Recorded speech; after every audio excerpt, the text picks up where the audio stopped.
Hey everyone, in this video I'm going to show you an alternate solution for cutting your PTO shield to accommodate the larger pump that comes with the HydrosPlus Performance Kit. Um, this has actually been sent in by a number of customers who, as they were putting the solution on, noticed that the brackets could actually be taken off and spaced out. So that's something I didn't notice initially. I didn't really even think about it because I haven't had my PTO shield on the tractor in some time. But I'll apologize to the early adopters that I did not notice this and put the solution out earlier. So I've got the brackets off. This is I have everything taken off and we're going to put it all back on now. And I'm showing you the brackets on each side. And these are held in by some metric carriage bolts that are they're about an inch long. So you're going to need to replace those bolts. They're a little too short to get the amount of space that you need. And what I replaced them with are these 5/16 carriage bolts.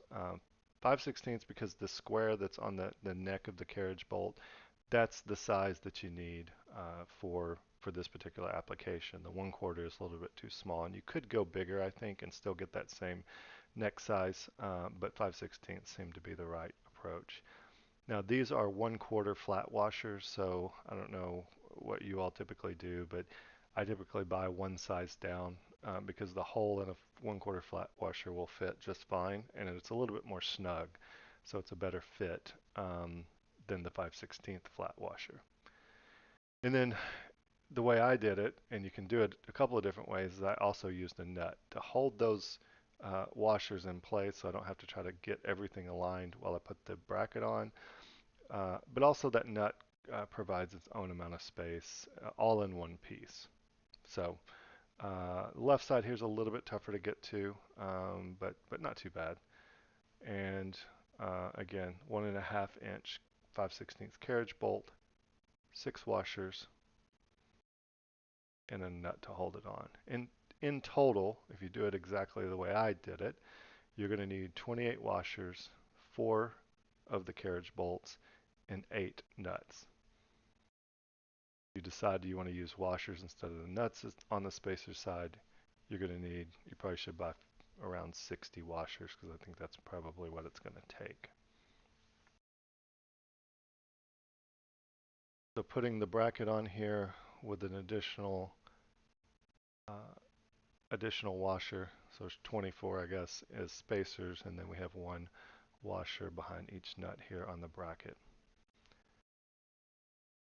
We'll do a little TV magic here rather than you watching me tighten this all up, and voila, we have both brackets in place ready for the PTO shield. Now, at this point, you can quit watching the video. You know what's going on. You probably knew within the first 30 seconds of me talking what was going to happen, but I will give you maybe 1 or 2 tips before the video ends.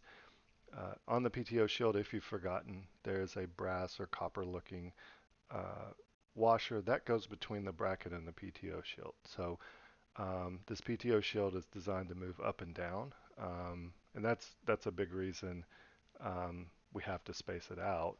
Is you have to have that clearance so that you can move it up and down. And if you're somebody who does not have the backhoe or hasn't taken the 3-point hitch off, you may not even know, or you may not have known that the PTO shield flipped up and down, but it flips up so that you can get access to the pins at the bottom, and that's where your 3-point arms hook to.